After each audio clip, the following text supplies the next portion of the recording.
Namaskaram everyone and welcome back to the podcast.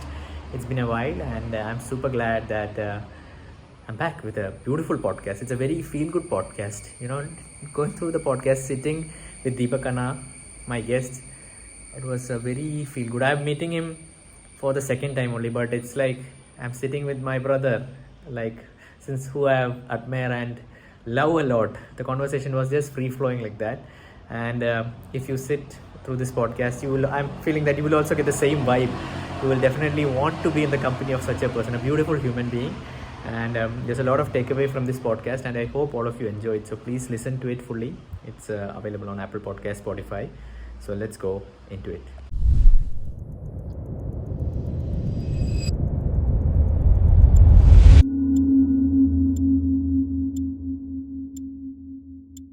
Namaskaram everyone and welcome back to the podcast. Today we have a very dear guest. We have Deepak Anna, who is a doctor who has specialized in community medicine and is now working in the palliative care. Yeah. So even I don't know much about it. So Anna, could you tell us a bit about what is community medicine and what is palliative care? Yes. Firstly, namaskaram to everyone. And this video is heavily influenced by Sadhguru. So all the haters, you may please sit peacefully. Oh, is it? That's how we are supposed to say. Okay. I mean, that's what Sadhguru is teaching us. Not teaching us, but then we don't have any hatred towards anyone. As long as people benefit, it's good. Good for them and good for us also. So yeah, community medicine is a field of medicine, is a specialized field of medicine in which we look at public health. Sorry, No, I Malayalam. switched to This is Malayalam. your English channel. Yeah. Malayalam later. So we during COVID season is not season, but COVID pandemic is when all this became very apparent. The importance of public health specialists. They are looking at how to quarantine a zone, who are the people who need to go, who need to be observed, and what is the kind of immunization which needs to be done. And if you have seen that movie Virus, which was released at that time, Right. the person, that was a different movie about Nipah virus. Nipah virus in Yeah, but that also happened in Kerala. Nipah virus outbreak had happened, and that time the character played by Parvati, Right. she was a community medicine person. So we go out in the field and we search, where is that problem, what is happening exactly, and then we try making solutions for it. So we are more of public health people. We see patients also, but to put it very simply, if you see one patient at a time, it is like your regular doctor. But if you are trying to find a solution for a problem which 1,000 people are suffering at a time, then you are a public health person. So that is community medicine. Palliative care is more about there are people who have a lot of issues because of diseases which don't have any treatment, like cancer, like some neurological diseases, brain related issues, stroke, people who have stroke, children who grow up with congenital problems, but there is no cure to all these diseases. And because of which they have a lot of symptoms like uncontrollable pain, and not just for the patient, the family also goes through a lot of issues because they don't know how to take care of somebody for the rest of their life. Somebody who was normal till yesterday having a disease today. So how can we provide care, comfort and support to these people, medically and non-medically? Congenital disease means suddenly something happens in the brain. And No, congenital is from childhood. From the time of birth itself, some issues is there. That is congenital. Otherwise, like stroke and things like this, which happens suddenly, there's a clot in the brain and then the legs are not working or the hands are not working. Or in Kerala, you see a lot of people fall down from coconut trees, Right. and then they become paraplegics or tetraplegics. That is both upper limb, lower limb, both they cannot use. Right. So these kind of people also need a lot of support, and the family members start going through hell because they have to take care of one person full time.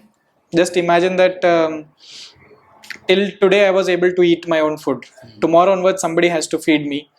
Till today I was able to do my own morning business by myself. Tomorrow onwards somebody will be coming to do it for me. So there is a loss of dignity. The family also it's a difficult time for them. So how can we support these people medically as well as non-medically through social support, psychological support? This is what we look at in palliative care. Beautiful, Anna. So before we go deeper into the podcast, I would just like to tell the audience the audio version will be available on Apple Podcast and Spotify, so you can check that out. So Anna, before we, I just want to say one thing about Deepak Anna. I've just met him once before. I think we have talked over phone. Yeah. Usually when I meet doctors, I feel they're very, not everyone, but mostly they have this thing that I'm helping a lot of people. So a self-ego is there, I'm doing something. But meeting Deepak Anna, you might have seen this video on his Instagram. He's stamping something and he's talking about inner engineering and some humor. So it's I felt that very humble vibe from him. So I hope you guys listen to the full podcast and you message him. So Anna, we would like to get to know you more as a person before you became a doctor, or what inspired you to become a doctor, like your childhood a little bit, how you grew up, what were the simple things that you did, and so wherever you would love to start. So I grew up in Bombay, actually, Mumbai now as they call it. Right now we are in Kerala, but born and brought up in Mumbai, different places, and middle class family. Father and mother both were in government jobs. Right now dad is retired and mom is still working in a private sector. Yeah, dad is retired and enjoying. He's got a small tour company, so he's always on tour with his batchmates from college. Mom is still working because she's also a doctor, but she's a teaching doctor. She teaches medical college students, and so that's how, I grew up in Bombay, and I've seen hospitals surrounding since my childhood. How come? Because when there is nobody to, school gets over early, or certain days there is holiday, then I'll be going to office with mom. So her office is basically a medical college. So I'll be running around, and she's in this subject called anatomy. So in anatomy is all about body structure and everything. So most fascinating thing and scary thing at the same time was they have a museum. So in this museum there'll be like a chopped off hand, different parts of the body, abnormal babies, all these things are put in formalin and kept so that students real, not models. Not models. These are all dissected, like it's all different layers are opened and kept. So I don't know how many of I don't want everybody to imagine it too. But then today's world, you see all kinds of movies in which everything is there. So I don't find anything gross about it anymore. Everybody's used to it probably now. Even children are seeing violence and growing up. So this is a more saner version where everything is cut, opened and kept and marked. This is an artery, this is a blood vessel, like that. So that I used to run around and in that museum alone. And if some noise comes from somewhere, I'll think some dead body has woken up, and then I'll run out.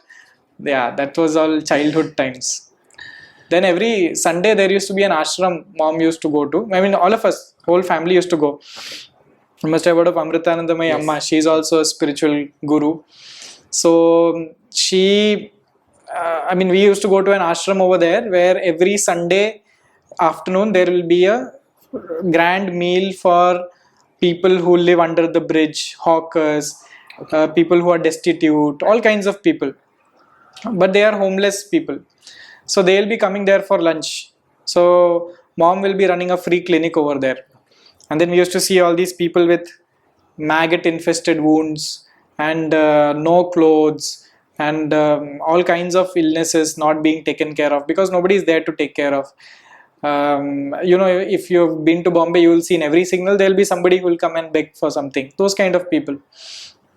And we used to, as we were growing up, all the old clothes we'll be going and giving it to those children. So the moment we come with a bag, all these children will run and come, and then they will see which dress they like, which is their size, and they take and go.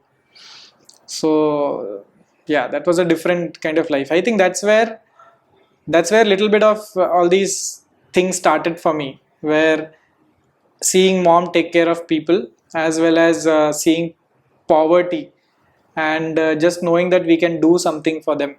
All those things started from there. Even now, palliative care, when I'm working with an organization called Pallium India in Trivandrum, we go to the homes of people and provide care. but we don't charge them anything. It's absolutely free of cost. So yeah, I'm glad I'm able to do these things, but I think the starting happened over there more than 25 years ago, I think. So as a kid, seeing those people, what was something that was happening within you? Did you feel sad? Or did you feel like you wanted to do something for them? What was I that didn't think experience? that I felt sad because I was not matured enough to think anything about it. It was just a routine matter for us. Every Sunday we go to this place. There'll be a lot of people who are homeless who come. We give them food, we give them medicines, and then whatever clothes we have or toys, old toys and all we have, we give to them. So it never felt sad really. And sometimes I still don't feel sad many a times, maybe because of the way life has shaped me. But I'll feel, I mean, even if I don't feel sad, I don't feel apathetic, Numb. or I don't feel numb about it. But I have the same concern for animals and plants and everything. It's not just for a human being. Just because they can talk and express loudly and more better than other creatures doesn't mean that I feel a special concern for humans alone. Yeah, I think that's how I can put it. So could you talk a bit more about the Amrithanandmayis ashram and what was the process that you were involved in the spiritual process there? So I mean, so that's when I was a kid that time, we are just going with my parents, and it was a lot of fun. I mean, because so before the cooking begins, there'll be some uncles these are all volunteers. So there'll be one uncle who will be taking vegetables, and he has to weigh them because they have to make food for hundreds of people. So they have to weigh them. So I had fun in doing all those things. That it used to be those old kinds of balancing thing. One side you keep the vegetables, other side you have to keep the weights. So that weight thing I will keep. Okay. So, like something, either of the one. And then carrying this from one side to the other. It was a lot of space. So running around, playing with other children, helping out in the cooking, but very tasty food used to be there. What was the menu? Tell us the menu. What was menu was it was very simple menu. It was white rice and either dal or sambar or some curry like that, and one sabji usually with pickle. That's what I remember. And but it used to be so tasty. I still remember. But that was ashram food. Okay. Later on during my undergraduate, I didn't incidentally. All these things happened very coincidentally.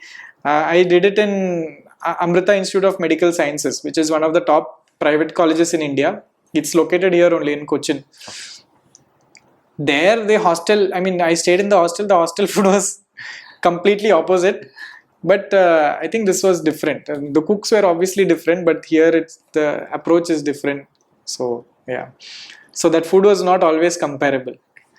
Yeah. So I was not into any spiritual process as such at that time, other than, in Amma's ashram, the darshan will be, she hugs people. She is called as the hugging saint.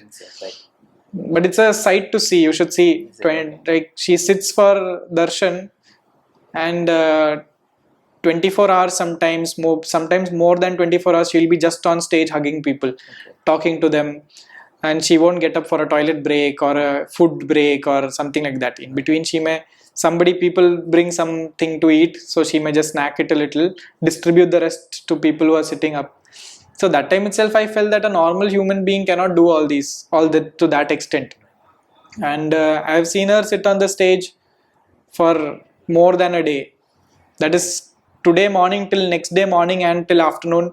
She'll keep going, and she makes sure that she meets every last person who is sitting there. Only after that she gets up. So that was something incredible to witness. And of course I had some experiences with her also. But all those experiences gained traction and exploded only after Sadhguru came into my life. This doesn't match in many ways, but after the yogic practices and stuff like that, that's when I really started feeling her energy also. And I realized that she is definitely somebody who is emitting some energy. I know a lot of people will be thinking a lot of things because they have got a business empire on one side. But now being in an NGO sector where I work for charity, I'm also seeing what is it that my NGO can do to make itself self-sustaining and make money. Because even if we say that we are doing a lot of good work and free of cost, somebody is paying for it.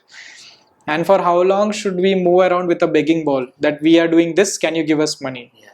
This is not always going to sustain. So it is always better that we have our own source of income.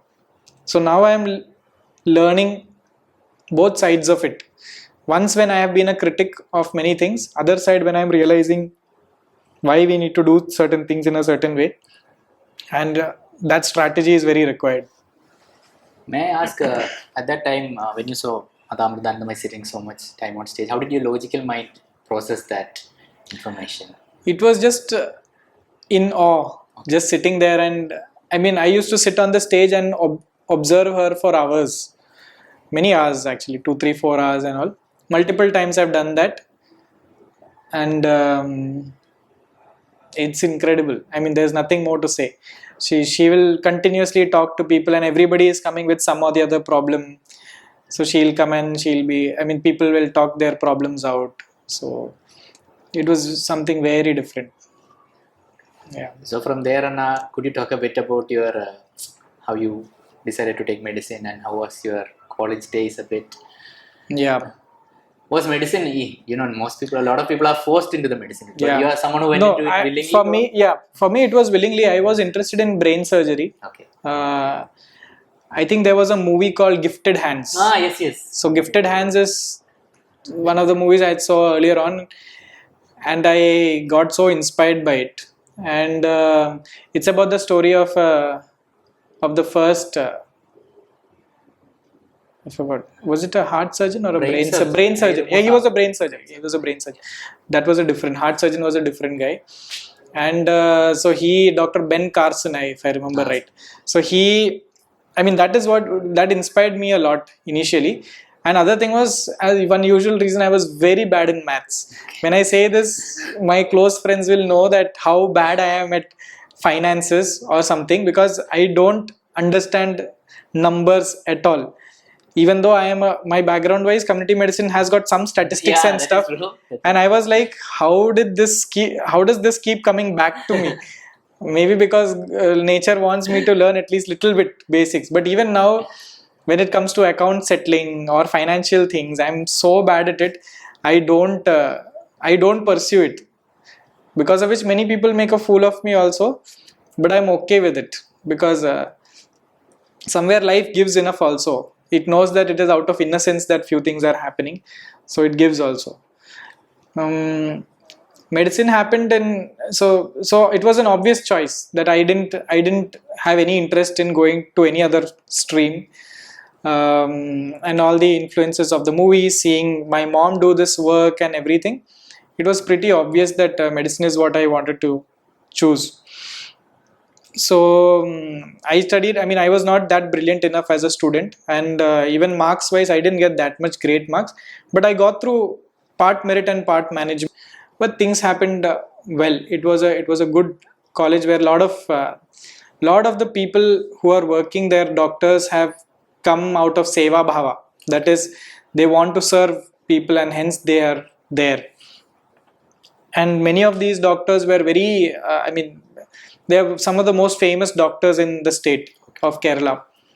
And it's a very advanced center. Like India's first hand transplant was done over there, and lot of stalwart doctors over there. So I got to grow with these, get mentored by these people, and somewhere I felt that I'm glad that I didn't go to a government college, because in a government college you will have 200, 300 patients and no time to see anybody. I thought everyone talks government college is better since you get to see a lot of... It is definitely better in terms of the number of cases you will get to see. And of course, there will be good education also. There is no doubt about it. But I realized that not all private medical colleges are bad. Right. This is what I realized. And I was very fortunate to be trained by some really good doctors, and I still keep in touch with them. Like Dr. R.N. Sharma, he was a professor in Kochi Medical College. Dr. Ganapati Rao, who is a legend from Calicut Medical College.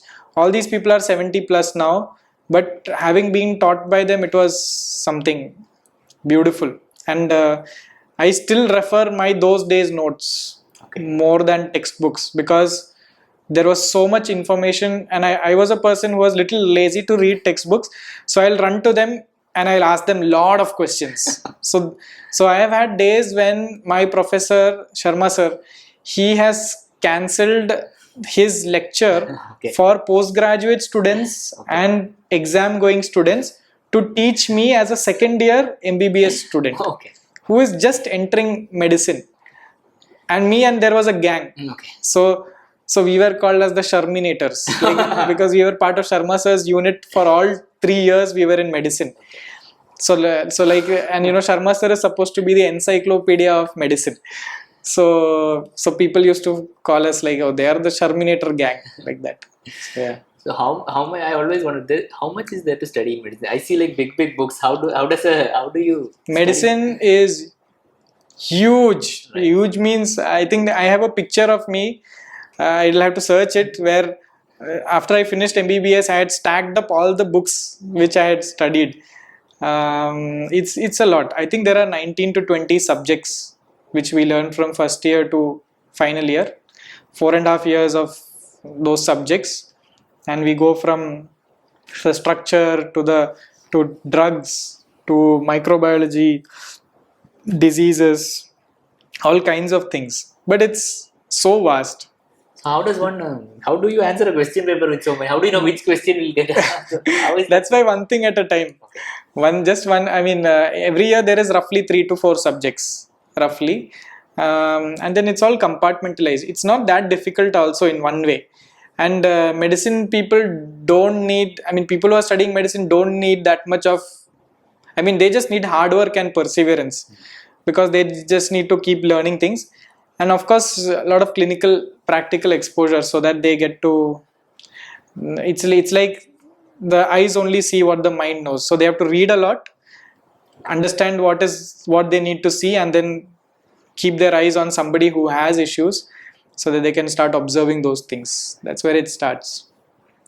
So after MBBS, what was the next step on how did community medicine? So after MBBS, it was 3 years I tried for entrance. And this time I had this thing that I want to get in through pure merit. Those kind of things were there. And so 3 years it took. For 3 years you studied? 3 years, 3 times I attempted to get. So initially it was only for surgery. I wanted to get in for surgery and then get in for neurosurgery or oncological surgery. Either of the two. Oncosurgery. People with cancer. People with cancer who are being treated through surgeries. So that is oncosurgery. So initially I wanted only that, so I started studying for it. But over those 2 years, I started getting more involved with Isha. And then I realized that I want to go there. I want to be there in Isha. So then I thought that if I become a brain surgeon or an onco-surgeon, what am I going to do with Isha? And other thing is, I realized I am not a person who wants to be stuck inside the 4 walls of an OP or an OT. Operation theatre or an outpatient department. So then I thought only 2 subjects. One is family medicine and one is community medicine. Family medicine, that time only 2 seats in India. Calicut Medical College. In India? In India. MD family medicine. There were a lot of DNB family medicine. What is a family medicine like? So family medicine people is like a family physician. They are like an overall doctor. They'll look at all aspects of everything. If they need a specialist care, they will refer. Family medicine people usually have their own clinics, or they're they're also more on one-to-one doctors. Community medicine people are also family medicine people in one way, but they look at much more broader aspects. That's how it is. So then I chose. So you have to come back a little. How did that first thing of Isha happen? Like you said, you wanted to. First thing at Isha. So I was in college, and like many people in college, there is always a college sweetheart and all those things.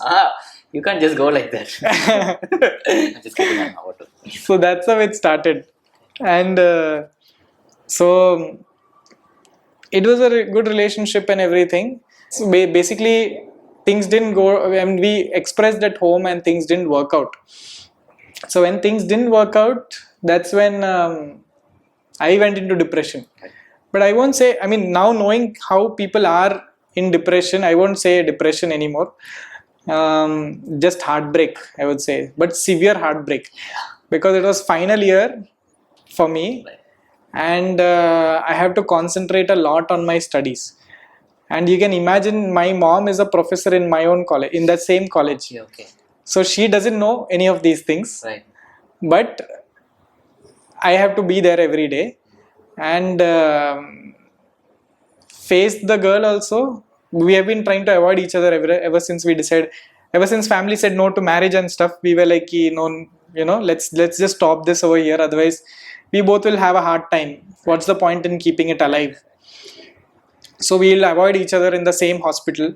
Oh, that's hard. And I have to study also, attend classes also, write projects or whatever it was had to be done. All those things were happening. So 8 months, I think, I went through pure hell.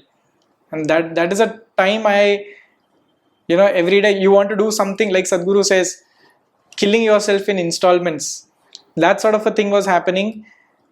And then somehow I'll try doing random things to distract myself also. Even smoking, drinking, things like that happened. At that time, does it help? Because, it helps to just sort of zone out.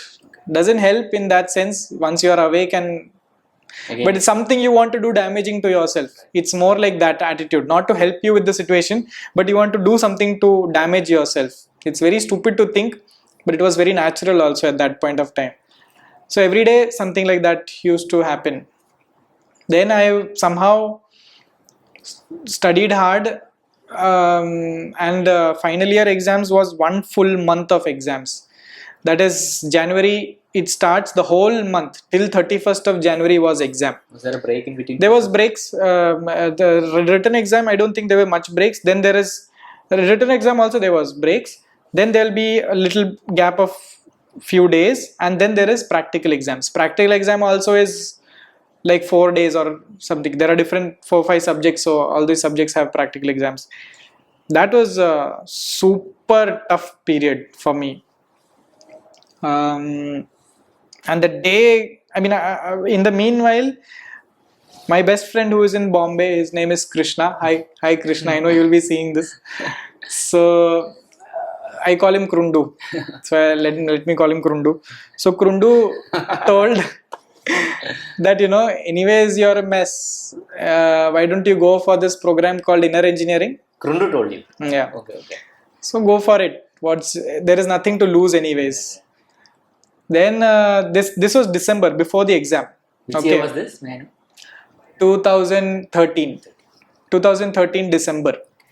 And then he tells that you go for this, and he sends me the link, I think. So his younger sister is a brahmachari here in the ashram. Oh. She is a dentist by profession, but she has taken up the spiritual path more seriously. And her elder sister is married and is in the US ashram. Okay. So they are over there. So he told me about this, and then that's when I'm seeing Sadhguru's picture. Then I'm like, oh, I've seen this guy. Because it was that iconic picture where, Sadhguru it's there in all the brochures, all things. Before, till one period of time, it's always Sadhguru with an orange background in an orange turban. Yes. He's just looking with a simple smile. Yeah, with a simple smile. Yeah. Yeah. So that is the trademark Sadhguru picture which has been there everywhere. And so then I'm like, then I'm like, I've seen this guy, I've seen this picture before also. Somewhere in Bombay and all also, I've seen it somewhere. I don't remember when and where, but I was like so familiar. That's when I started listening to his videos a little bit, and it helped me to go through that difficult phase of exam preparation, breakup, not being able to tell things openly. All these things happened. At that time, it was there on YouTube, 2013 and all? Yeah. Old videos were there always. And that time's videos were very different. It used to be, Sadhguru's videos were very sharp that time. Now he's a little more chill. Yeah. So it influenced me, and then I told my dad, and then he's like, I have to go for this yoga program. So he's like, where is this? I'm like, it's at this place, Isha Yoga Center, Coimbatore. Just 200 kilometers from where we are. right now. And it's 16,000 rupees for the retreat program. So I didn't know that time that there are different programs. One is very cheap. For rural India, it's free of cost. For people who want luxury settings, it's so expensive. So I was like, it's 16,000 rupees. So can you do it? So he's like, he'll find out. Then he went and spoke to I don't know who and all, and he found out one day. He calls me and tells, so he's in Delhi at that time. He's posted in Delhi. So he calls me and he says, I got to know that this is a place where drug addicts go. So I'm like, oh my god. And this drug issue is there amongst students. Right. So I was like, now these guys will think that I'm a druggie or something. Already I'm going through all this stuff, and now I'm going to get superly irritated. But with dads, it's little bit you can push them and they'll do things. So then he allowed and he booked for me. Then my mom was also like, what, 16,000 rupees for 4 days? What is this? Who is this? Where are you going? How can you? All these questions, how the usual Indian middle class parents, this thing. Sorry, Andy. No. So no need to say sorry. You know why? Because now both of them are much more religious in doing the practices than me. So they also entered, they did samyama and everything much before me. And even if I don't wake up in the morning many a days, they both will wake up every day by 5 o'clock, 5:30, do their practices together. So that happened later. Now you are giving a FOMO to a lot of us meditators whose only Family. They are not done it. Only Yeah, that way I was lucky that I didn't have to face that much restriction. Right. Because once they realized what this was, they also got involved with it. Not easy, I had to push, but it happened. Once it happened, then he took the gear, and then it goes its own way. So then that happened, yeah. So your dad booked for you, and then January happened, exams. The day exam got over, I just wanted to escape from college. I knew she would come to meet me that day because it was the last day of my college, and she may be, she's in different zone right now. But I just ran away from there. As soon as exams got over, I took my bag, left, went to my room, quickly packed my bag and left. Then within 7 days, I was in Isha. okay. It was the program was from February 7th to 9th or 6th to 9th was the program, 2014 Feb. And beautiful program. My teacher was Loknetrana. I got a man crush on him. Okay. A lot of people will say this, but so handsome and so well articulate and everything. I mean, presentation wise, Isha is impeccable. So but I was still struggling somewhere inside. I was able to relate to Sadhguru a lot, whatever Sadhguru was saying a lot.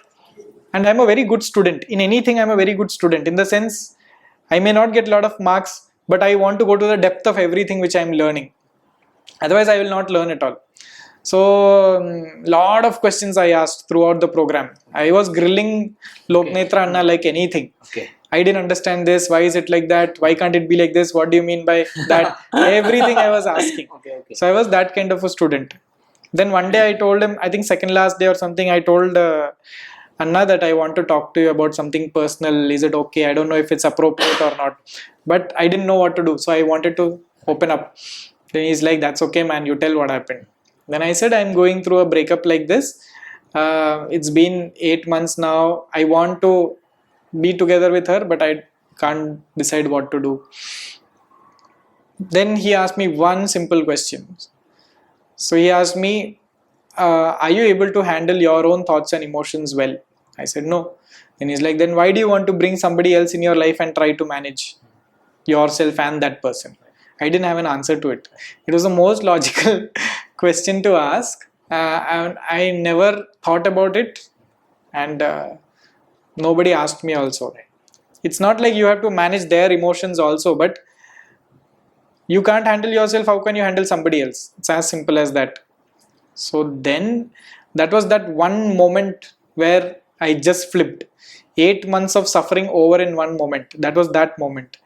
After that, I just became like a very free bird. Really free bird means I just blossomed in the I mean, if you want, you can say it like I just blossomed in that moment. All the sadness was over, heaviness was over, Suddenly everything got over. So that was very wonderful. And then Shambhavi happened. When Shambhavi happened also, it was something. It was an experience. So then I was like, here is, and I felt during initiation, whatever that feeling was with tears coming or some goosebumps happening and some random things happening like that, these are the things when I have felt when I have gone to Amma. Okay. Sometimes, many a times I have felt during my college life, because I was in her college. Every year we'll go to her during her birthday and we'll meet her. All these things happen. So that time these experiences happened. So I'm like, here there is only Loknetra Anna, teacher. Sadhguru is also not there. It's an AC hall. Everybody is relaxed and in a luxury atmosphere. Here, if it is happening, that means there is something else over here. And definitely, I started realizing that whenever these gurus or all these kind of mystics, yogis, saints, all these people, when they say that distance or thing is not, physical proximity is not the thing. In any thing, in any religion or whatever it is, there is something which is watching over us. There is something which is there. Some energy is there around us. I felt that day.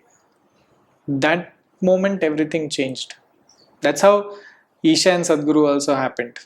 So then coming back, did you meet the person? And So after coming back, I mean, as soon as the program was over, within 4 days, I was in Kashmir for a family trip. Right. So it was like, I have finished my exams and my parents want to take me out and they also want to chill a little. So we had been to Kashmir. Kashmir at that time, Jammu? Yeah. Okay. At that time, separation, I mean, it's not been, that time it's not yet under BJP doesn't have influence, I think. I'm not sure. I'm not good at politics, but that time it's still one. And so we were in Kashmir and I landed in Kashmir and I got the news that results are out and I have passed. Oh. So that was one thing. But it was snowing in Kashmir at that time and it was so incredibly beautiful. And really I realized that when they say that, paradise on earth, they say Kashmir is paradise on earth, I really saw why it is called paradise on earth. So unfortunate, like it has got such a violent history due to many reasons, but it was beautiful. So on the backdrop of whatever I experienced at Isha, having already being in a blissful state and then entering into a paradise like Kashmir, I was super, it was the best thing I could ask for myself. And then I came back and then she messaged me something, and just with the way I replied, her next reply was that, I think you have moved on finally. And then once I came back to college, she was here for 10 more days before I started my internship. So those 10 days we became like really close friends, not like a couple, but just as friends. And we enjoyed, in the sense like there was always a place we wanted to go to eat. So like, let's go eat there. We wanted to go to the beach, but we were never able to together. So like, let's go to the beach. Like that. And not alone, like with friends. Like, let's have fun kind of. So everything settled in those, with Isha and Sadhguru. I settled, and with me, surroundings also settled. So yeah. So I realized that when they say, first take care of yourself, then everything else. This was an example of that, because I was able to reflect that. Just being calm or just being so settled within myself, not looking forward to extracting something from somebody. It was no longer about that. It was just sharing myself. And those days initially after Shambhavi, I was super high. Okay. Like during internship, I had an on-call phone. On-call phone is a phone which the intern or the duty person has, in which any emergency calls can come. Okay. So you have to immediately run to the hospital. So in between those kind of, even when I have the on-call duty, I will run, I'll skip lunch, run, come back, sit for Shambhavi, do Shambhavi, and then run back to job. I never ignored any phone calls, by the way, from patients. I always attend whatever is there, and if required, I'll drop and go if required. But most of the days, that 21 minutes, it doesn't matter. Yeah, during lunchtime, I'll come. But I used to get so high that 3 times a day Shambhavi I used to do during that period of time, because I realized it is doing something and I didn't want to miss it, and I wanted to see how much it can grow. And then it was amazing. There was times when I'll be running around the hospital. It's a huge hospital, so I'll be running around from ward to ward, seeing patient to patient. When my friends, some of my close friends, they have seen, I see them, I'm just so happy and tears will start coming. Then I'm like, don't worry, I'm perfectly fine. But it was that Shambhavi took me really, really, really high. Yeah. Beautiful, Anna. So now could you talk a bit about the initial days of volunteering with Somnath Anna? And at that time I think Isha was not at all there in Kochi. Yeah, Kochi. I think it had already begun, and that time there were some senior volunteers like Naveen Anna, Sudarshan Anna, one Captain Anna was there, and so all these people were there. They were the ones, and Somnath Anna was of course there. So they were the ones who were handling it. And how did you come to know about volunteering? Once we go into that Isha circle, they connected. Okay. I think they connected. I don't remember how that connection with Somnath Anna happened, but that was December 2014 or somewhere. So in between that, I pushed my mom, and she also did the program. How did you make it happen? Please tell us. So I was like, as soon as how Isha people are now, after initially they come back from program, they're like, oh, you have to do the program, this over enthusiastic person, so I'll be like, whoever I see, you have to do this, you have to do this program. Some of my friends failed the exam, so I was like, forget about all those things, man. Anyways, exam is coming, in between you do this program, everything will settle for you. Nobody did the program as usual with everybody's life, but I think in August that year she went for the program. And after she did the program, she told me, I should have heard you. I should have done it sooner. I should have listened to you. That she said. Ever since then, for her also, it's been some ride, I think. But a lot of push was there, and finally it happened. And whoever is going to do it for the first time, I never say you do it online. That's just my perception, probably. In my experience, being there in the ashram, keeping the phone away, immersing yourself in that experience is different. But I have done online also, but just to try it out. I have done I went for the program, Sadhguru's mega program, in which 8,000 people were there in Bangalore. That was also different, but the thing is, the substance which he has to give is the same. This much I understood. Wherever it is, then maybe it is just our mental need that we want to be in a certain kind of atmosphere or something.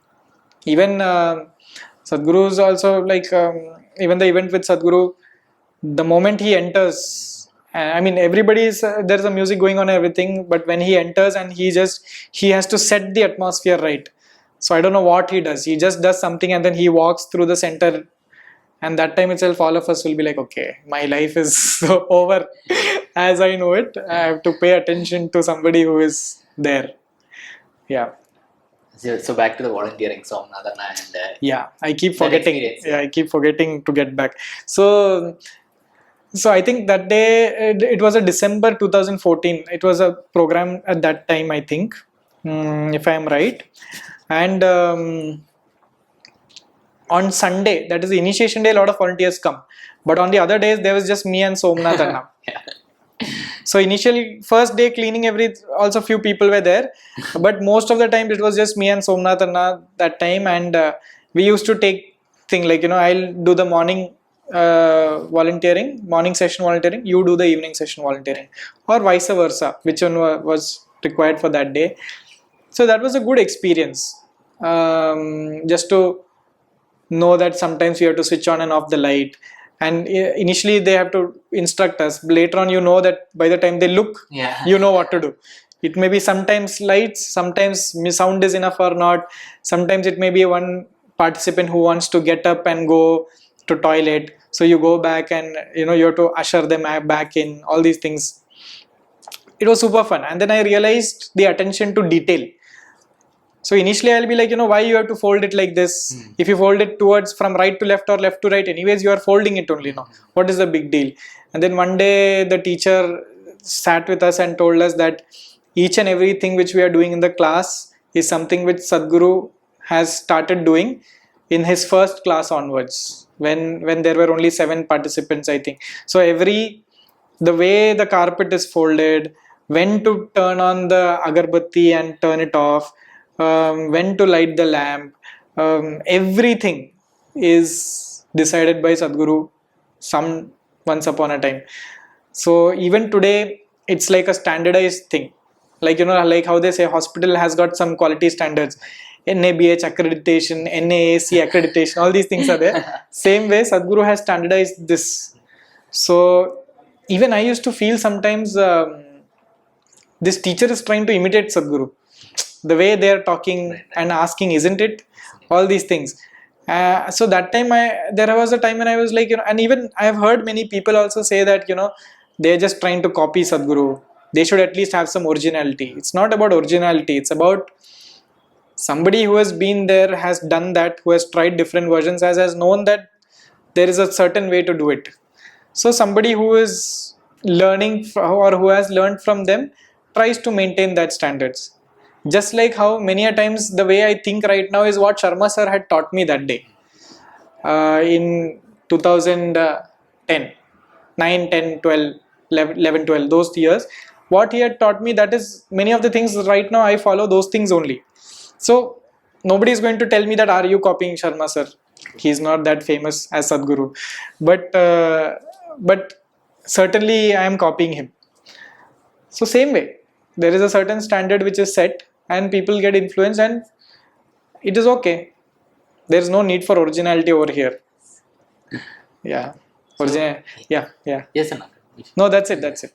So during the initial days of volunteering, now we have social media to promote, and how did you face any bad, like people telling you to off their home? So how was the No, promotions? nothing. So promotions that time we used to give it along with newspapers. So pamphlets along with newspapers. I remember going to Times of India office and some other Indian Express. I don't remember which one. 2-3 offices I went, and we went and met people and then told them, in a small space, can you put it up for free? So in Malayalam newspaper, in one corner, 5 lines, 5 lines will come. We still do it. We still do it. Yeah. So that was there. And then there is one temple over here. We go to those temple even now. I think we go there. Arnagalathappan temple. And then we go and distribute pamphlets over there. So that was still the same. Social media now has become much more stronger. But that time it was these 3 modes, I think. From there, the next step of the advanced programs, what did you do it, and how was the experience? And one more thing, Anna is a Sadhanapada alumni also. So we would like to listen to a bit about that. Yeah. I think your podcast will go to 6 hours today. Yeah. It's okay. So that's why we ate before the podcast. We won't tell what we ate. We won't tell what we ate. We ate and drank nicely. Yeah. Okay. So after that, it was 1 advanced program per year. Okay. That was the rate. That's it. Yeah. There was only one. Yeah. Oh, you did one. I did one per year. 1 per year. Okay. 2015 Jan, I did Bhavaspandana. Okay. Bhavaspandana blew my mind. Obviously, that's what it is meant to do. And then next year I did Shakti Chalana. And then I wanted to go for Samyama, but then I realized, there was one Hatha Yoga teacher here. I think his name was Vijay Anna. Yeah. You know him? I think his name was Vijay Anna. So he was he was one of the only Hatha Yoga teachers in Kochi at that point of time. Then he shifted to Australia, I think. That's why now I have heard of that. So then he shifted to Australia, but I remember his story. Like, he was also obese and stuff. Then he went for Hatha Yoga teachers program, and he became slim and fit and fine. And then everybody, his family also, how did this happen? And everybody got alarmed, and they thought that he's going to become a sannyasi and stuff. But he got married. I feel that's much better than, I don't know, we'll come to that later. Yeah. And then he was like, I heard him, they are the best in the sense, like, they are the most prepared. Because I teach medical sessions at Hatha Yoga school. So I know that what rigor they go through. So when He said, I don't think I am ready for Samyama. I was like, why? How can I be ready for Samyama then? Is what I was my take home message. So then I didn't go actually. I didn't go for till last year, December I didn't go. Yeah. So then that's how advanced programs only those. Then Hatha Yoga programs some I did. Angamardana, Surya Kriya I have done. Then Yogasanas also I did. But then these were all on and off things. Like there will be periods when I'm like, I am going to do my sadhana. So that 1 month it will be there. Then next 1 month I'll be like, okay, I'm going to study, or I'm going to chill with my friends, or I'm going to travel. All these things have happened, ups and downs. I've never been a very constant person. The constant thing happened to a large extent was during Sadhanapada. So I had to wait for my PG life. Lot of things happened. How did you decide before? How did you decide that you wanted to do Sadhanapada? Yeah. So during my PG days, I did in Manipal. Manipal University, Karnataka. I thought Manipal was somewhere in northeast. I didn't know initially. But then later on I realized it's here only in Karnataka. Very nice food over there. Nice food, nice. It's a cosmopolitan town. People from many countries are there. Huge university. Good. So I was there. So 3 years was a lot of work, studies, a lot of traveling for a community medicine person. Like when Kerala floods had happened, after the floods, we were there in Wayanad for many days to provide post-flood relief work. So it was all great experience. Nipah outbreak had happened just at the beginning of this thing, and many Keralites come to, because it's just a border, Kerala-Karnataka border, 70 kilometers from the border is Manipal. So a lot of patients from Kerala come over there. So we had a Nipah screening clinic. And then COVID happened. So for me, community medicine was a very happening time. We were always out in the field, and I will use any excuse to go out out of the department, because I want to. Me and 2 of my friends together. They both are also Isha meditators, thanks to me. Arvind and Shyam. Hi again. So they both also became meditators. Now Shyam got married recently. His wife also is a meditator now. So ripple effect. So anyways, so that time onwards itself, this is there. But I didn't get time to engage much with Isha during PG life, because postgraduate life is like that. You can't just move around for as many days as you want. So as soon as, it was during postgraduate time that Sadhguru announced there is something called as Sadhanapada, which is planning. And I was like, perfect, because this can be a time when I can do my sadhana properly and regularize my practices, get a taste of what it feels like to be in ashram for a longer period of time, and then get into it. So I thought as soon as this thing gets over, I will get it. And I applied also. Things happened as planned. It was COVID time. Batch or second? No, I think second or third. Second or third, I think. Third, I think. 2021 to 22. That was the batch. And then so I got in I applied for it. Interview was there, got selected anyhow. But it was COVID time. So I had some extra duties to do in hospital. All that got over, and then for 2 years I didn't get COVID. And I stepped out and I came home. That time I got COVID. So then anyways, that COVID was there. 1 month I was at home. And then I went for Sadhanapada. Sadhanapada was something. Initially it was, of course I was very interested, and everything with Isha was is still divinely. The food, I gained weight in the first 1 month. You gained weight, everyone loses weight, but you gained weight. I gained weight because I ate so much. And then initially we have to be in quarantine and all. For a few days we have to be in quarantine. So when we were in quarantine, the food every day used to come. So I didn't know that spicy and non-spicy are kept side by side. I didn't know that. Because in Bhiksha hall, spicy is ground floor and non-spicy is first floor. So I thought that, here they must be just getting the bare minimum for everyone to eat. But here also they are having all categories of food. So every day my plate will be full of food. Okay. Both non-spicy and spicy. Yeah? Both non-spicy and spicy I'll be putting it, thinking it was something different. But only 2 days later I realized ki, arey yaar, this is actually the same thing. But I used to eat that much also because the food is so damn tasty. That is one major difference from Ammas ashram and any other ashram. I've been to Satya Sai ashram also. Puttaparthi Sai Baba. I've seen him also. So compared to all these things, ashram food is really tasty. So I ate a lot. 1 month later I realized I've gained weight also because I was in clinic. My seva initially was in clinic. So I have access to weighing machine and I used to check. But after that point of time it started reducing because so much of walking every day. I think 28,000 to 30,000 steps. So this watch Fitbit was there always, so looking at it. And some days, not some days, all days we were taking pradakshina actually. And on certain days we'll do 5 pradakshinas. Otherwise at least 5 one. Radyogi pradakshina 5. Yeah. How much time does it take to complete one pradakshina? Half an hour? Yeah, it will easily take half an hour. Easily. But then if you go properly, slowly and everything, it takes even longer. Right. I have done both ways. Certain days when you know there is a schedule to keep up, then you just run and you tie the thing around and then you go quickly and come, sit in Dhyan Linga, do the remaining practices. All that was also there.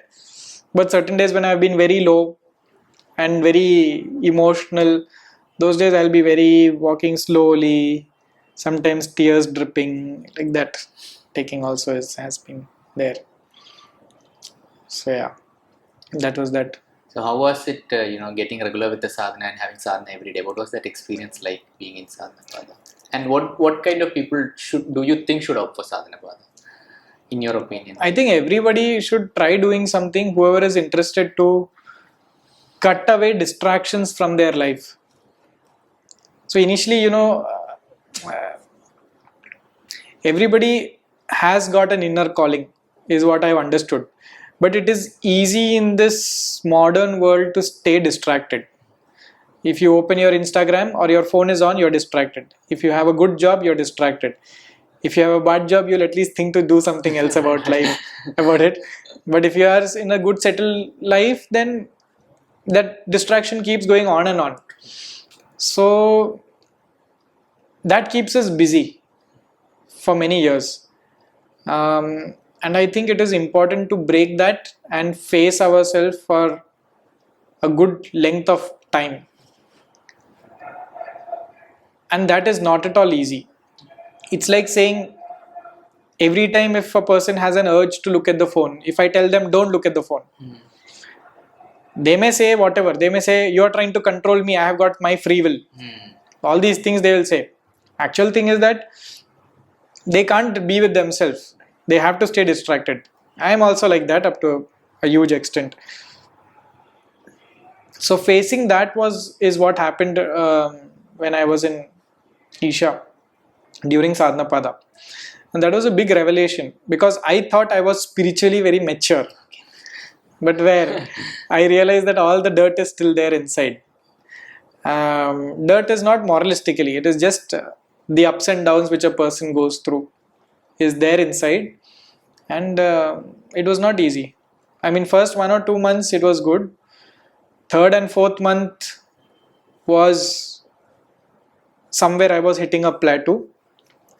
But the support of Isha, I mean, the Ma who was in charge and the volunteers was all fantastic. The way they support you, you can call somebody, you can talk to them, you can tell them what you're going through. They will try figuring out for you also. All these things is absolutely fantastic. But all said and done, there was some inner turmoil which was happening. And for me, I wanted to come to Isha as a full-timer. Okay. It's still there. I will be going not too far in the future. But I verbally committed to one Ma who was my mentor over there, who is still my mentor over there. So to her I told that, okay Ma, I commit verbally. I committed that I will come. March this gets over. I just need 1 month to settle things, and then April or May I will come for sure. So she's like, okay, good. So then they started figuring out, because I'm a community medicine person, doctor. So I was getting involved with clinic. I was getting involved with making policy for opening the ashram during COVID. Then I got the opportunity to work with the admin team, with the Hatha Yoga school, with Isha outreach. So this was the breadth of things which I was able to get involved with because of the kind of training which I got. So that was a very mind-broadening experience for me. Little bit of palliative care we did there also in the rural, in the tribal villages around around the ashram, which was heartbreaking to see. But yeah, so these things also happened at that point of time. Where was I? You're talking about Sadhanapada, the third and fourth month where like... Yeah. So then once I told Ma that I will come, next day onwards, I don't know what started happening. A lot of inner turmoil started happening. And I was not able to manage it. I started missing some days of sadhana. I wanted to escape from there actually. This happened. Very strongly it happened. And I had no clue what was happening. Just random ups and downs, emotional turmoils, no trigger. So then I went back to Sadhguru's words when he said, if you are on the spiritual path, you are on a fast, like you're on an F1 track. F1 track is dangerous. You have to be on all the time. And this looked like that I had to be, something and all was happening, random things. And I realized that space which is called as Isha Yoga Center has an intelligence of its own, because whatever I need to go through, even if it is somebody is not physically there to put me through it, it will be some random situation which happens. For example, it will rain on some day and something happens to the cycle, and I have to walk, or some random thing like that, because of which the situation goes completely out of hand, and I have to keep up. There is no other option, no soft corner, no escaping. That was very scary, because now if I'm at home, I feel that I don't want to do something, I cannot do it.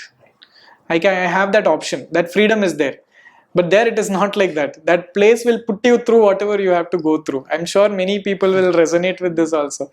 So that happened a lot, and I was not able to take it. And I realized, am I ready for this for the rest of my life? There was a big question which came at that point of time. And I realized I am not ready. I still want to taste I want to keep that little bit of window open. Sadhguru was talking about taking away the whole house so that you can be one with universe. But I was talking about keeping one little window open so that I can close it and open it whenever it's convenient for me. I think it was just to keep that convenience alive. Then I told Ma that, Ma, I don't think so, I'm there yet. Maybe Sadhguru or that situation or life made me go through those things just to realize that I'm not there yet. Maybe. And if I'm inside, I'll think about outside. So I thought, okay, I'll go outside. And whenever I think the time is right, I'll come back. As part of being a doctor that time and COVID and all, I had the privilege of nose picking. In the sense, many people, including some VIPs, when they come, I'll have to go and do COVID test for them. Okay. So, some of the Swamis who have been there with Sadhguru since earlier times, I was able to meet them also to pick their nose. So, when we do the test and we have to wait for the report, for the test result, 3 to 5 minutes it takes. 2 to 5 minutes. So then to him also I asked, what about this? What do you think? I don't think so, I'm ready or not. So then he said that it's not always that you will get the opportunity. And you yourself are old enough.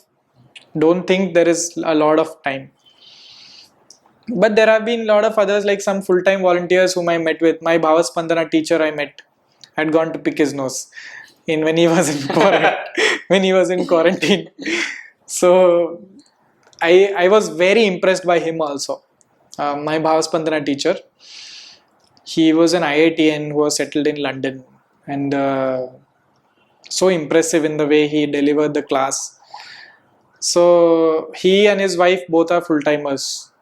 So to him also I asked. And he said that Isha needs a lot of people who have seen world and things which needs to be done in the world also. So only then we can strategize and grow. And I think that was a good advice. And I realized that palliative care is a field for me which is closest to spirituality, because it is about a very deep crisis which a person goes through once he gets into a disease state. He may be egoistic, he may be thinking he is king of the world, whatever.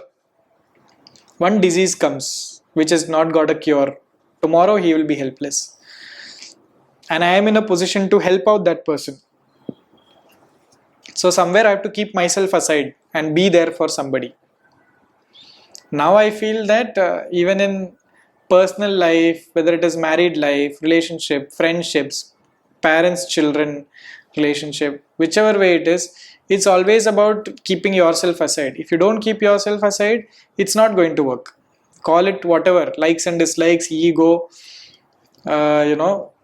people use so many different terms.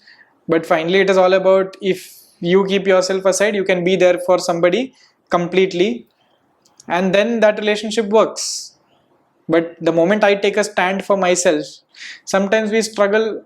Even in my house, sometimes I struggle if I take a stand for myself.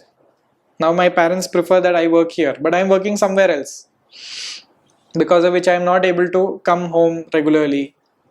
So it becomes difficult. Situation becomes difficult. But then there are times when you have to take that stand, and there are times when you need to manage. So yeah. So all these things happened. So then you came out of Sadhanapada and what? So then, So then I told Ma that please, I'll step out. Yeah. And she was like, she didn't even ask me a second time. Okay. She understood that where I stand in life, and I need to go through things. So she said, okay, you go, you do what you need to do, finish it off and come. I said, okay. That's how I came to, straight away the choice was Pallium India, it's called. So I went there, started working as a palliative care physician. So I was trained in palliative care during postgraduate days itself. So all that happened, and now it is good. In the sense, I am able to do a lot of work for people who are deliberately unseen and unheard. There are many like that around us. But why to get involved with somebody else's mess is the usual attitude, because of which we don't have compassionate communities. So what we are trying to do over there is also create compassionate communities where, if suppose my neighbor is not feeling well, I should be okay to make some porridge for him and give. Why is it a big deal? Why is it that my neighbor should feel who will be there for me today if my caregiver goes to work? And many of these people who belong to low socioeconomic level, that level of income, they have to depend on daily wages many a times, like auto rickshaw drivers or manual laborers, masonry workers, all these kind of people, they work on daily wages. If one day they miss, means one day's meal is not there. So they undergo a lot of stress, because at home their husband or wife or their parents or their children, somebody is so sick that they need care. At the same time, this guy has to go to work but cannot go to work also. So somewhere he starts hating himself for not being able to fulfill his responsibilities. So he needs it a little bit easy. So we try making it easy for them. Yeah. Could you tell us a bit more about Pallium India and the kind of schedule you have on a day-to-day basis? Yeah. So Pallium India is a palliative care charitable trust which is based out of Trivandrum, and it works across the country and across the globe also. But demonstrating what palliative care is, for us it happens only in Trivandrum. But we facilitate other centers so that they can provide palliative care, and we try influencing policy so that more of government budget and everything is there for palliative care, so that more people can benefit out of it. In India, palliative care is at a very baby stage even now. Actually, I've heard it from you only. Yeah, Palliative yeah. care is there, and Yeah. there is- So it's like people think that end of life, when somebody is about to die, that time we have to give palliative care. But in reality, palliative care means we are trying to make the person's life as comfortable, as suffering free, and as good quality as possible. That should happen as soon as the disease has started, so that he can live as functional as life as possible. So what's the point in waiting till the day he's going to die? We need to start it as soon as possible so he can be pain free. So we have many people who take medicines from us who are pain free, who are rickshaw drivers or who are manual laborers. They do their day-to-day work. Right. So they are able to live as functional life as possible. Finally, it's about giving dignity to somebody, because if they are able to do their own things by themselves as much as possible, if they are empowered to do that, people can live with dignity.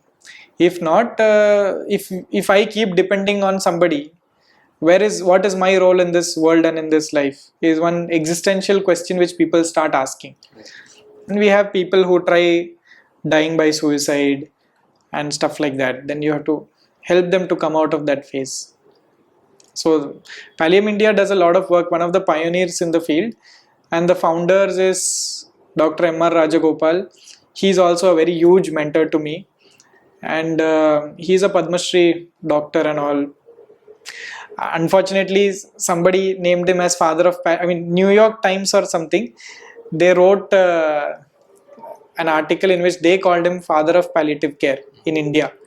That time onwards he got the tag. Right. But every time we take a session and he takes a session, we say that he is not the one. There is another doctor, Dr. Lewis or somebody from Goa. He was the one who is the actual father of palliative care. Okay. But people thought that Rajagopal sir has hijacked that title, and he earned a lot of enemies because of that. Oh, is it okay? So people kept a lot of grudge. A lot of people kept a lot of grudge without knowing the whole story, how it happened. So, but he's a very humble human being. Your friend Naveen Anna, he had come now. Yes. 2 days ago, 3 days ago, he had come, and full day he was there with me. So we would go to patient's home, provide whatever care has to be given, and then come back. So daily schedule it depends. Lot of work to do. Sometimes related to patients, sometimes related to the social works which is being done, sometimes related to some advocacy or some program which needs to be organized. So NGO sector, I've learned even with Isha is an NGO. So NGO sector is very fluid. It doesn't have very rigid structures. So you can do a lot of things. Many times it may frustrate you also, just like how Isha is. Many a times it will frustrate, because like Sadhguru has said in many of the videos, it looks like chaos, but it is an organized chaos. So that Isha was able to teach me through experience, and now I don't get that frustrated when I see a lot of things. But I know that it has to move in a certain direction. Even if it looks chaotic, we can push that chaos in one direction. So a lot of things I learned from Isha during those months. Like a swarm of bees, Sadhguru says. Arrow goes straight, we know, but a swarm of bees goes like this. But Yeah, it is all moving in one direction. Something like that. So here also, like the queen bee is Rajagopal sir, who recently retired, and now he has handed over a lot of things to a lot of people. So we are trying to make the organization as self-sustaining as possible. Part of which I'll have to learn how to start a YouTube channel from you. I won't tell. So Anna, what are the next steps that you're planning with? You said NGOs need to be self-sustaining, and are you planning? Yeah. What is it that you want? Are you looking for? Maybe if someone from the audience. So basically, what I really need is to market what we do. And I've heard, I mean, there are different kinds of people. Okay, this is also interesting because there are people who say that if you are doing charity or if you are doing something good for somebody, you should not show it off. Yeah. They say, why are you taking video? Yes. This is a photo opportunity or what? I know there are politicians who do that. All these things are there. It's a reality of our life. But I realize that if I don't show what I'm doing, nobody is willing to give me money. Yeah. Without money, how will I do? Even if I'm a doctor right now, I'm working as a doctor over there, but I'm taking only part of a salary which I will earn probably double the salary if I go somewhere else. So everybody over here is there out of passion. They are trying to do something good for society, and we want to show off. Why not? Because without showing off, I'm not getting income. I'm not getting people to see what is the work which is being done. And because of that, it gets difficult. If I want to serve 10 more people, I need that much more money. It's as simple as that. Money, there is no point in making money a villain. Money is our ally, and we need to be smart enough to make money also. So even I have had some doctors, like there are many doctors who come for training to us. So he was also telling that, why you want to click picture? Because he was talking to a patient and I asked that, can I take a picture of you? Yeah. So he's like, no need. So I'm like, see, if I tell tomorrow that a surgeon came to a patient's house, right, instead of calling the patient home, to the hospital, right, just imagine the impact it will make. Many more doctors may want to come and learn what is happening. And it's going to help us raise funds. So that time onwards, he is also like, actually, I never thought about it like that. And he's a senior doctor. He's a very senior doctor who is a surgeon. So that's how it is. So I need a lot of help in marketing this. I don't know, whatever is the term which you want to use, market it or to show it off or to increase patient advocacy. But I feel sad sometimes on seeing this Milap and all, there is this, these apps and all. I'm sure they must be doing a lot of good work, but just that they are able to shoot. I mean, the patient is sitting there and crying. The child is sitting and crying, and the mother is also crying and saying, "My child is going to die." How does that work? I don't know. I mean, that's also like you hear the story and you click on the link and you can donate for them. Right. But we don't go to that extent. We don't want to go to that extent where when they are crying or right when we are shooting in front of that itself, they are sitting and crying. I don't know. Right. That model is what I don't know. I am personally not okay with it. But we want to take more aesthetically.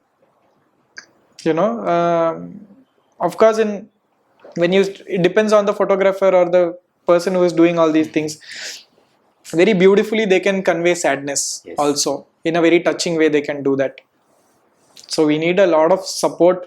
I mean, we are also a volunteer based organization in many ways. There are employees. At the same time, we have a huge network of volunteers, and we are looking for more volunteers with more modern skills, so that they can help us shoot content, start an Instagram page, raise funds. And it's not just the patient we are helping. Many a times the patient's child falls out of school, drops out of school because he is not able to go to work anymore, not able to afford fees. So even if government schemes are there, we should have an idea of our population. The population is just so huge that government schemes are not enough. There is just too many people, and there is politics in everything.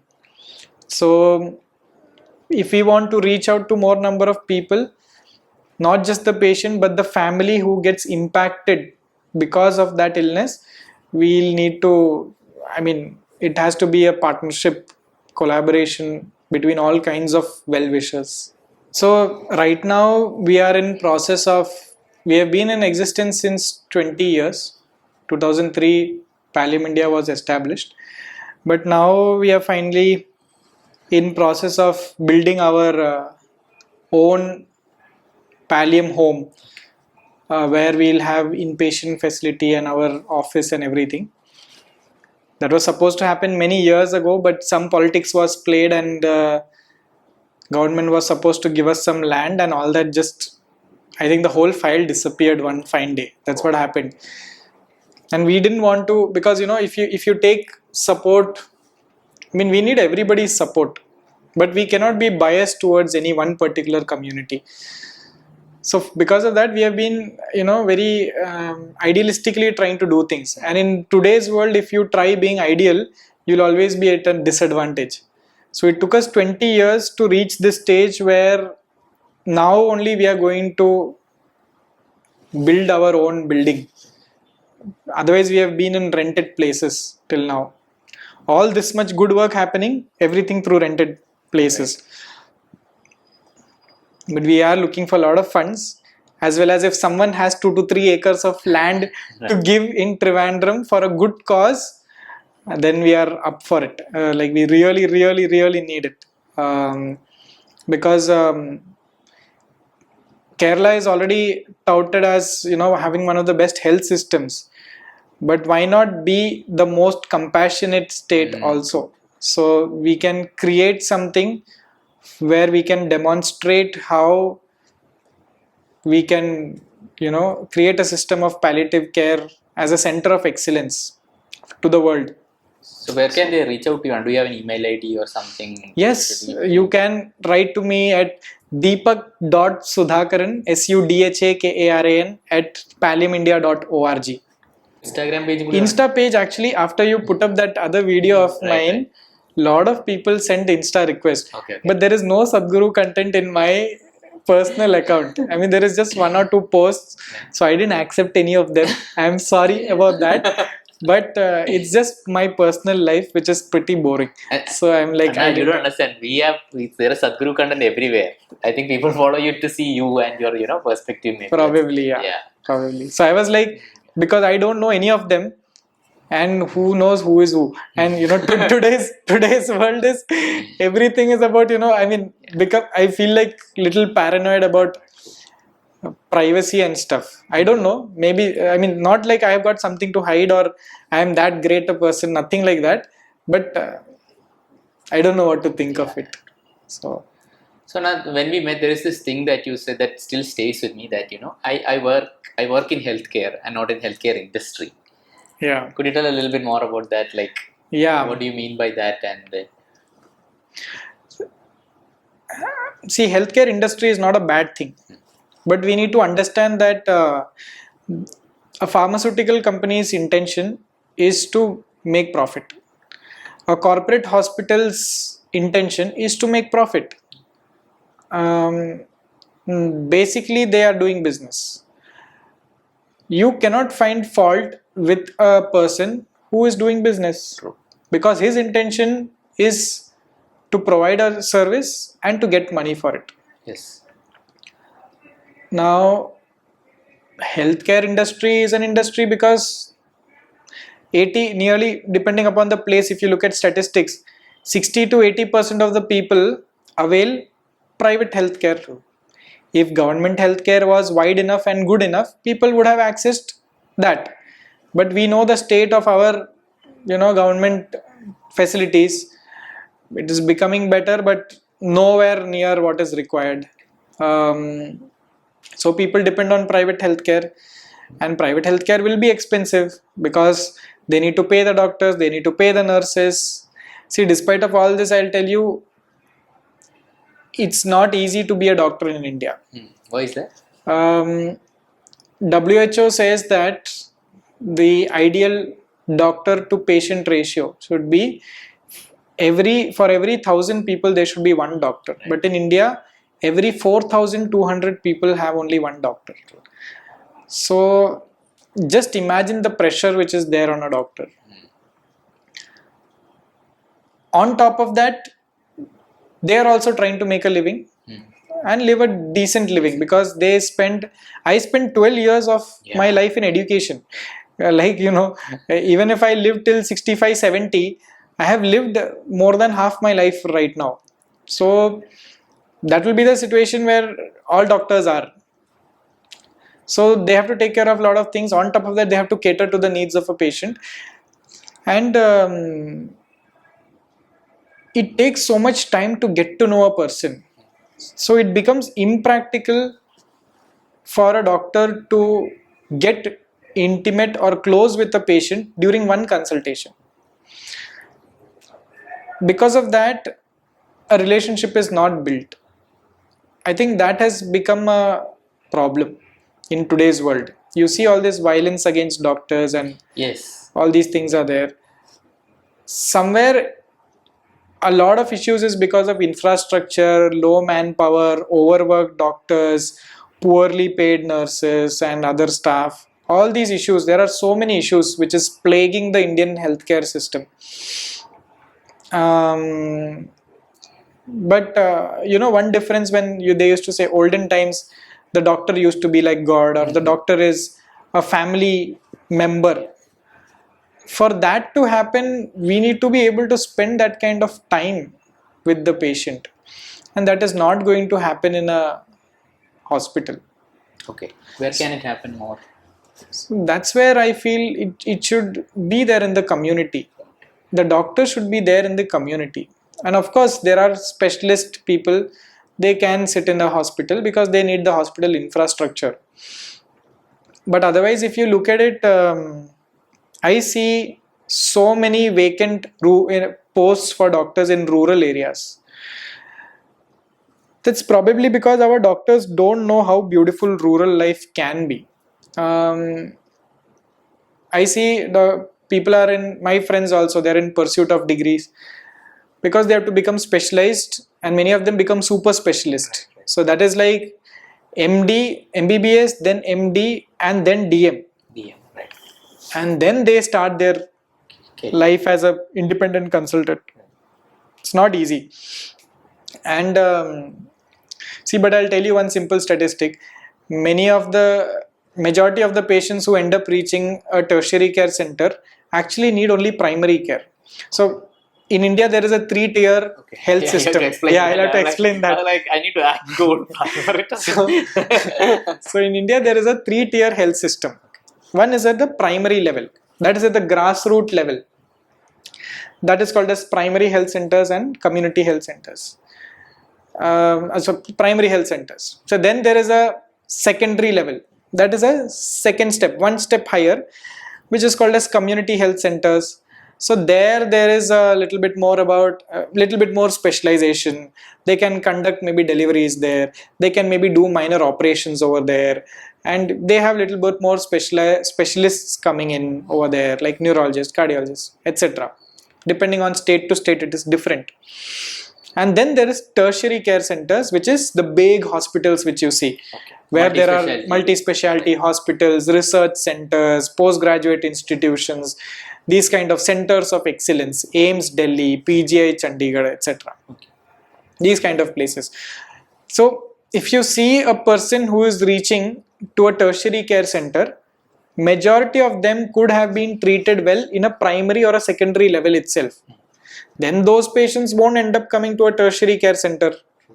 Then the few patients who end up coming to a tertiary care center will get good quality of care because burden has reduced, numbers have reduced. So doctor may get more time. That is one side of it. Other side is doctors are overworked. You see our postgraduate residents, they are taking 36 hours duties, 48 hours duties. Just imagine putting a person through that. That is, they haven't slept well, they haven't eaten well, they are running around, they are paid less. Okay. And they're supposed to be empathetic. And they're supposed to be empathetic, nice, understanding, everything. And some of the senior doctors will say that, we did this, we did that. I mean, all the things which were limitations is portrayed as something great which was done. Some of the doctors I remember saying in our medical college, I studied in a government medical college, one patient will be on the bed, 2 patients will be under the bed. I mean, that bad the infrastructure was. That they were telling about the difficult situations they went through. But when they talk about it, it is about, we did this, we did that. I mean, you should have sat for protests somewhere and made sure that there are more facilities added to the hospital. But yeah, I mean, there are a lot of dynamics. This is not a blanket statement for anybody. There are a lot of realities and a lot of issues. Funding is very less. India is one of the countries which spends least on healthcare. So when you spend so much less on healthcare, what do you expect your health infrastructure to grow? It's not going to happen. So I am lucky that I was able to find a space and reach a realization that urban life is not going to satisfy me. Yes, it is convenient. True. Yeah, I press my Swiggy and food is here. I press my Insta something and items for cooking is here. Or somebody will come and deliver something. I can go and see a movie. All these things are there. But slowly, all of us are realizing that there is only 3 basic things which we are in pursuit of. Slowly. Clean water, clean air, clean food. Okay. This is the only 3 things which we are in pursuit of. Because we are seeing that all the food which we are eating is adulterated. All the air which we are breathing is polluted. There are microplastics which is coming through water and food, and even in a mother's breast milk microplastic was detected. So we know, I mean, on one side we are becoming the cancer capital of the world, diabetic capital we already are. So on one side all these issues are happening. Slowly I can see people are valuing living in cleaner atmospheres more than living in the bustling, metropolitan and urban cities. And rural life is very rewarding because in one of my posts I had put just the breeze which is there. It's a mountain area, so every Tuesday I go to this place called Baradanur. It's in Trivandrum district. Such a beautiful place, lot of trees, simple people, and even like this week when Naveen Anna had come, went to a person's house. He has his foot amputated because his blood vessel was blocked and his foot died and he had to amputate it. So with that, with a boot and with a walker, he was in his small little farm in which he is growing turmeric. So when we went there, he is over there, and then we spoke with him, and we had to give him medicines and stuff, all that things we did, and he got coconut water for us. Okay. So I was like immediately, no, don't, because I am thinking that maybe he may not have food to eat or whatever. So this is something which is precious, let it be there. Right. It's nutritious also, I don't want to. But they feel very bad if you don't accept it. Yeah. Some of them even feel that they even say that I know we are poor people, but we are large-hearted people. You don't get to meet those kind of people. I mean, you do, but in general, you don't get to meet those kind of people in cities. City life is fast life. You have to do things quickly and you have to get moving. For a doctor, it is the next patient and the next patient. For a patient, it is the next thing and the next thing. Right. Even many a times, some patients, no regard for doctors also. Doctor, tomorrow is a holiday for me. Will you be available at this time? I can come at this time. Right. Okay. So if we say, no, can you come in the afternoon? No, afternoon I have got something. So it's a holiday for me also, boss. Right. So I also have a family life. Just because I'm a doctor doesn't mean I don't have a life of my own. So these things are there. There is a huge mismatch. There is violence happening against doctors. Government has got a lot of things to do. Yeah. So now last time when we met, since you're in palliative care, you meet with people who think this is the end of their life. So what is your view of death? And you must have encountered people dealing with death and their insights into life and their lives. So could you talk a bit about that? I think I always, even when I wanted to take surgery and then neurosurgery or oncosurgery, it didn't happen. But I feel it was only not because of the glamour of the field. It was because I wanted to work for those patients who really know the value of life. They are on the verge. So people, see, your brain is your control center. If something happens inside here, one hand, one leg, or your whole speech, everything can stop just in a moment. So in palliative care, luckily palliative care came into my life. Here also these are people who don't have cure to most of the diseases which they have. These are people who know the value of time and life.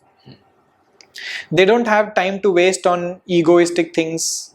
fighting, pursuing some shitty things in life, or something like that. They don't have time for it. They know that every second is valuable. These are people who haven't slept for months because of a simple pain which couldn't be managed.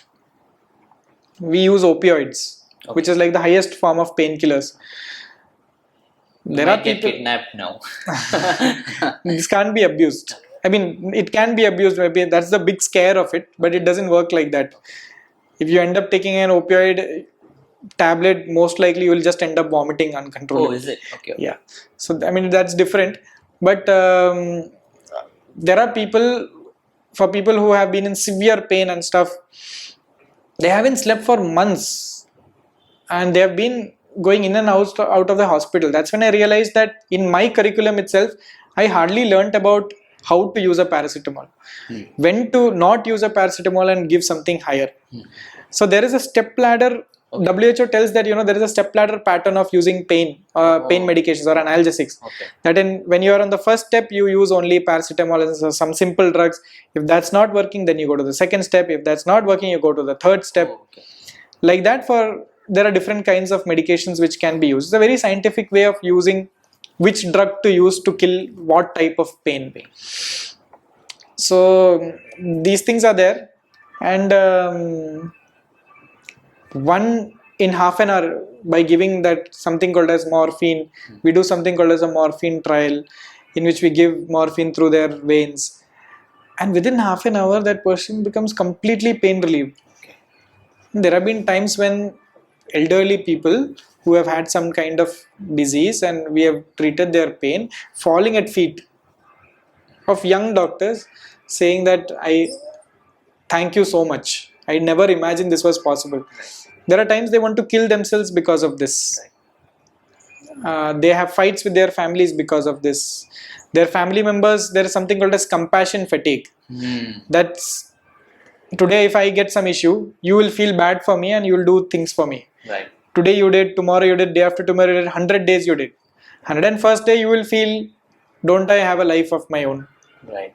Always he's sitting and crying. Right. What is the point? So you will get fatigued. Your compassion gets fatigued.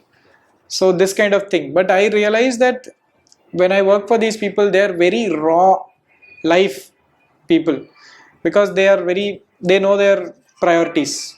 They are not those people like in today's millennials, many millennials, one breakup, life over, one job gone, life over, or some other issue is happening, I want to die. Not that kind of things. They know that for sure they will not be there tomorrow. So they know what to value today.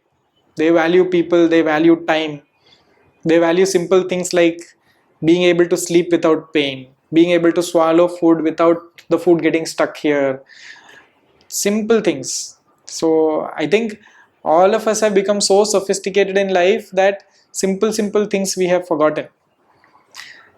And even when I went for inner engineering program, in one sense there was nothing new, but in other sense I forgot to look at all the simple things in life which sustains me, and he just forced me to look in that direction. And when I started looking in that direction, everything changed to such an extent that my career path changed, because I wanted to go in for surgery and I changed.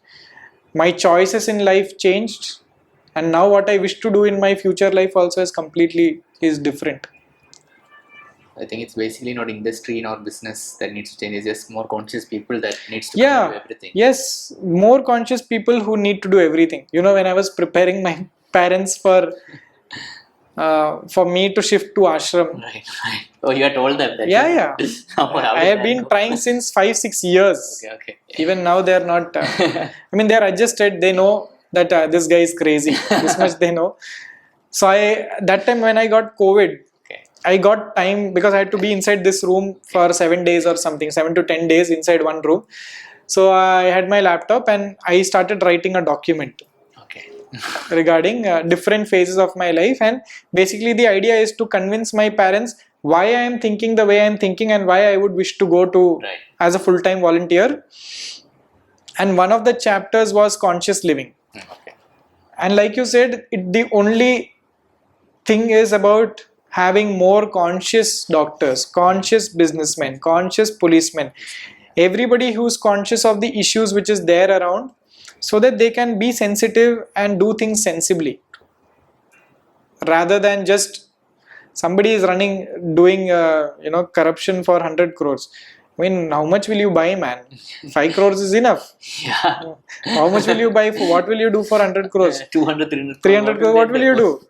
There is a limit, no? Even if you buy Lamborghinis, Bugattis and all. How much will you keep doing the same things? Now the biggest thing is the highest thing which many people are seeing is there is this Virgin Galactic and all these things, travel to space. Travel to space, yeah. So all these things are there. That is seen as a very big thing. If you have a lot of money, you can do that. Yeah. Some billionaires, recently you must have heard unfortunate incident. Yeah, submarine went down and it became this thing under the atmosphere, under the pressure of the water, and some billionaires died. I mean, that's it. What more will you do? So there has to be a conscious living.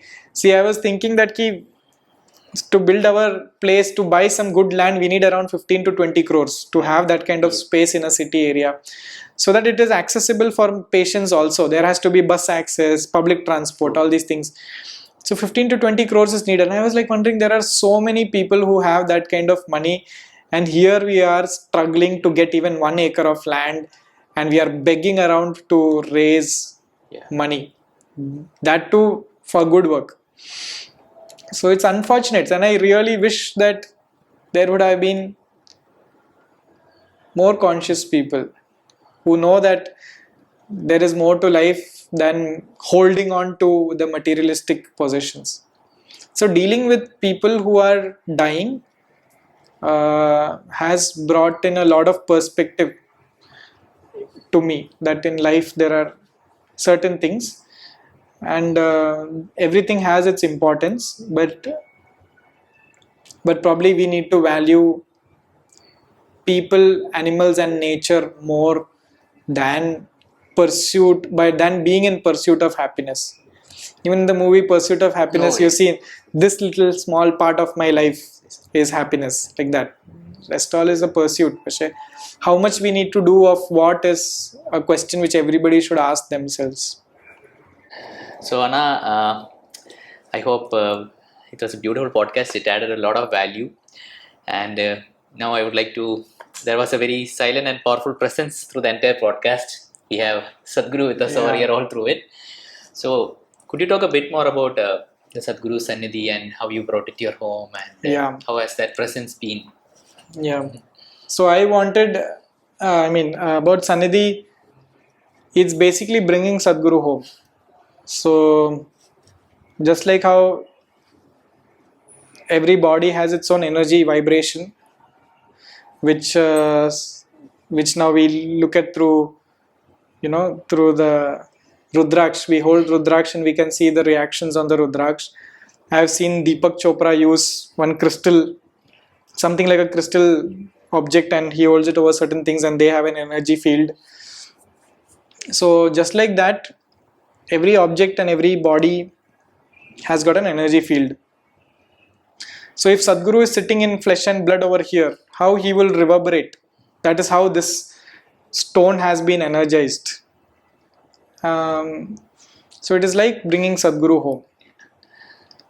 I know a lot of logical, leftist, rational people will bash all this, but I don't care. So you have to make this video in Malayalam.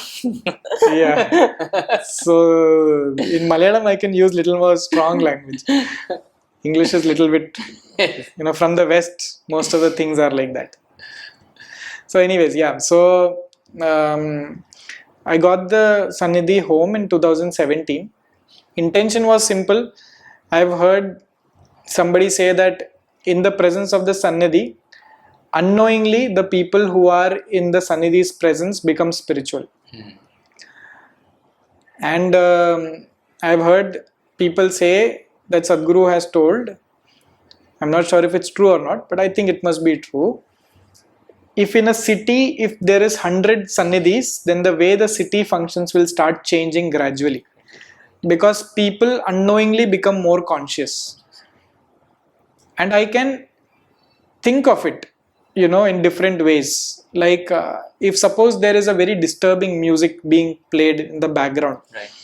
you are trying to do some work. Within 5 to 10 minutes, you will, or before that itself, you will start getting irritated. You will be like, what is this thing which is happening? Just imagine there is good music. Yeah. So you will feel calmer, nicer, in a good mood, and the ambience is good. This also sets an ambience, which of course we cannot see or hear, but it's very subtle and very slow. So we may not experience it immediately. It's like saying we are growing up every single day. Yeah. For us, there isn't much change, but somebody sees us after 1 year, 2 years, 3 years, then they'll be like, Are, you have changed so much. So they realize that difference. So now for me also, I have seen that thing develop in my parents, because after the Sannidhi has come also, I have not stayed home much. I have been in Karnataka, then in Tamil Nadu, and now in Trivandrum. So that is happening, but it has been very, they have, just the way they have committed to the practices, and explored more of Sadhguru, and understanding the importance of all these things, and slowly letting me do what I want to do, and leaving me to whichever way I wish to go.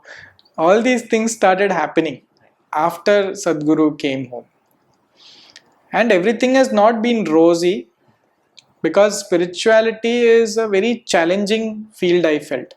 See, that's when Sadhanapada was happening, and I was going that after I verbally committed that I'll become a full-time, all the inner turmoil started happening. That's when I really did namaskaram to all the full-time volunteers and brahmacharis to next level, because what they would have gone through or going through to pursue something which is abstract, which is not yet in experience, but they know for sure something is there. I also know something is there, because there have been moments. During programs, during practices, sometimes there have been moments when that something breaks and you just are, suddenly life is just so good. So the idea is to sustain that. That's what the whole thing is about. What were we talking? Sannidhi. Yeah, sorry. This is going in tangents, no? It's good. Tangents are good. Yeah. So I have seen that happening, and I noticed the difference majorly because I am not staying at home. So when I come home after many days, the moment I enter home, the atmosphere is different. The feeling is different. Not that I have come to my home, not that feeling. But there is something, and I have had many guests also tell, because now this is in our guest room itself. Many guests have also told this, that there is something, I feel calm when I come here. So that is definitely there. So then I understood that this consecrated space and all is not bogus. And not just that, so I got because I will be traveling a lot, I got a Dhyanlinga yantra. Okay, to carry. To carry sometimes. Now I don't carry that much, but I have it in my home, or wherever I'm staying at a rented place, I have it over there. Doing practices in the presence of that is very different. The depth of the practice or the experience is different. There is no doubt about it. Whether if we are subtle and sensitive enough to keep our nonsense aside, or on those days when that happens, we'll notice it. On the days when this is on all the time, we don't notice it. But it's always there. That's for sure. So what is the process of getting Dhyanlinga Yantra? And many people have the question how hard it is to maintain. So could you talk a bit more about that? Yeah, it's not at all hard to get now. You just have to apply. There is Yantra Sannidhi Yantra ceremonies which happen. That is one way. Otherwise, you can get it directly from the ashram you can receive the yantra and bring it home also. Your local center or local volunteer can also get it for you. Somnath Anna. Okay, these things can be done. And once you get it and you install it, the requirements are not that much. You just need a dedicated small corner for it. and a white cloth beneath the yantra, and Sadhguru's photo. That's all. So it's not that difficult to maintain. Devi Yantra, I've heard, has got elaborate processes. But here it's just every Monday and full moon days and new moon days, there is a half an hour process which needs to be done. Earlier we need to get a little bit trained in it and all. Now Sadhguru has made it even more easier. There is a audio recording. So that audio recording, you just have to turn it on, and then there are certain lighting a lamp and lighting the agarbatti, few things like that. Simple processes which you can do. So it's very easy to maintain that way. And if you're not at home, you just have to turn the light on. Keep the light on, that's all. So Do we that's need it. to cover it during Ammas? Yeah, I mean during Amavasya, there are days when there are certain days. There is a WhatsApp group for all this now. So whenever it's easy, there is somebody who will remind you that put the cloth in turmeric water and then just put it over here, or use neem leaves and just put it on the yantra on certain days. That instruction will be told to us. So now it is very easy actually, and I feel that after getting to know all these things and actually trying it out, I can see the difference in the people, which is my parents, who are staying in this space, for sure. And testimonies come from guests Okay. more than me. Who are Don't not at all- believe me. who are not at all Isha meditators or anything. Yeah, who are not at all Isha meditators. So randomly when guests come for dinner or some things like that, they'll just, something is there. So even they don't understand what it is. I know that this is it, Right. but yeah, something like that. So beautiful, Anna. It has been even though we met once, making podcast is very fulfilling for me, because I get to know the person, and so knowing someone's spiritual journeys, it helps me in my sadhana in a lot of way. Yeah. So thank you for being on the podcast. Yes. I hope whatever you're doing, the Pallium cares and gets a lot more support, and you are able to Yeah. add a lot of value to people who are suffering and able to Yeah. bring down their pain. Yeah. So I wish you all success in your journey, Yeah. and wish that to happen. So Anna, anything last that you would like to leave the audience with? Related to? Anything that you would like to share? Maybe they're struggling with their practices right now. Oh my Maybe I God. forgot to ask. Maybe they're in the form that I didn't get Samyama registration, or maybe I'm not, because nowadays BSP Shunya, before it opens up, it gets finished. It gets filled. So Yeah. people feel like I'm not able to do. There's Yeah. something. A lot of Yeah. people come to me, Anna, is there some insider way to get into? No, what I've always felt is, and I've always followed even now, is that we should not try to do things too hard also. Life has its way, and you try it a little bit. If it doesn't work, maybe it's not time, leave it. I'm not saying for everything, okay? Don't do that for everything. There are certain things you really have to go all out. But certain things like the things to do with Isha or with the Guru or spiritual things, I think they have it has its own time. And slowly, that when the time is right, it will just happen. So if they ask you to apply. If you don't get it, don't go for it. When you are called for it, try going for it. If it doesn't happen due to your personal life situations, try making it happen. If it doesn't work, don't get discouraged, go for it the next time. Just keep it very simple. Don't attach meaning to everything. That something is happening. Sadhguru is angry with me. Angry, yeah. Don't attach meanings to anything. He knows your time. He knows what you're going through for sure. He will not communicate it with you. Nobody is going to communicate it with you. You will go through it alone. It will be difficult. But just know that it's in process. It's in process. It's on the way. It will go here and there a little bit, and it will come. And even as volunteers, when I've gone through different phases of being a volunteer also. Like there was a time when I'll be so enthusiastic. Marketing, like they'll call me, does Isha, many people have asked me, does Isha give you money for doing this? I'm like, no. But wouldn't you want to do something good for your own mind and body? I'll ask these things. Later on, I realized it doesn't work with everyone that way. Now I don't talk at all, actually. If somebody talks to me, I do. If somebody gives me a sense of something, then I will just give little breadcrumbs. Yeah. So that they'll be like, maybe he knows something more. and then I'll ignore them. This is all marketing strategy, for personal level marketing strategy. So I realized that being a volunteer also has many phases to it. When I was in Sadhanapada, I had to coordinate a lot of full-time volunteers also sometimes. It didn't go down well with them. Right. Because they are there as full-time. I am as Sadhanapada. Why is it that they should report to me? These kind of situations have also happened. But when I realized what a full-time volunteer has to go through, my way of approaching them and people also changed. So always cut some slack for people who are on this path, because they will go through things which nobody will be able to understand. Family, friends, partners, anybody who is close to you. Don't expect anybody to understand what you are going through. But just know that there is someone who knows. And when the time is right, he will clear the path. Just be little patient.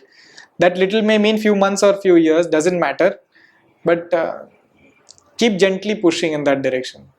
That's all. Hopefully, when you're struggling, you will have one person like Somnath Anna with you, where you can go, and you're having a little bit of Sangha, maybe. Does that help? Yeah, absolutely. Because a space of no judgment is what we need. Everybody thinks that they have to make something out of what I am saying, or what somebody is telling. That I think he is going through this. I think he needs to get married. I think he needs to do this. Right. I think he is on the wrong track. We don't need that judgment. We just need somebody to be passively there. If we are going to fall off, just give that support, make us sit us again, and then just be there. That's all. This is what a spiritual person on the spiritual path needs, is what I have understood. But slowly, people who are around us, whom we expect to be like that, they are not like that. Because throughout our lives, we have taught them and trained them to do something about us. So they have to make conclusions and judgments. Only if they make conclusions and judgments can they do something about us. But when it comes to these dimensions, there is actually nothing much to do other than just go through certain things. Sometimes highs, sometimes lows, and we just need somebody to be there. And when those highs and lows happens, even in personal relationships, we just need somebody to kick around a little bit. Like if I say something right now, I don't want Vaisakh to feel it offensive. Or if he tells me something, I should not take it offensive. Just there, okay, he is going through something, no problem. So little bit we need a zone of people with whom we can take a zone of comfort to be raw and open. So as long as that happens, or with whomever that is happening, we should take that necessary support from that person. When the path clears, it will be beautiful anyways. Thank you, Anna. Thank you so much for being so open and vulnerable about your journey. Because it is such kind of stories that shows us the genuinity of this path. Rather than promoting something unnecessarily, just by sharing your raw journeys. It gives that essence of purity in it. So thank you for that. So we would really love to hear from you guys. So please leave in the comment section what you found value. Please message Deepak Anna or me on our Instagram handles. You can always personal message me. Yes. On Instagram. Because it's always in a world where so many reels are there, it is always very fulfilling when someone sends a message. I heard your podcast and I was going through certain things and it really helped me. That is something that I think all of us would really love and cherish. So please do that. And finally, I have to plug in, do subscribe to the channel, guys. Subscribe if you like so that I can take more podcasts and it reaches out to a lot more of you. So thank you, Anna. Thank you, Anna. To Sadhguru. Always. Always,